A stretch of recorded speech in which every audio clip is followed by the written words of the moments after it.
காற்று எதிரா வீசினாலும் கால் பின்னாடி போகாது.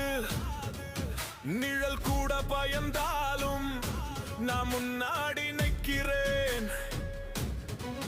வெற்றி பாதை இல்லை என்றால் நான் பாதை வெட்டுவேன்.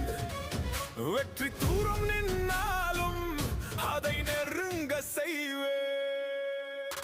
நிமிர்ந்து நிற்கும் நான், நிலம் கூட நடுங்கும் தான். என் ரத்தம் சூடுதான். என் நேரம் இப்போதான். நிமிர்ந்து நிற்கும் நான், நெருப்பு போல வரும் புயல் நான். யாராலும் தடுக்க முடியும்.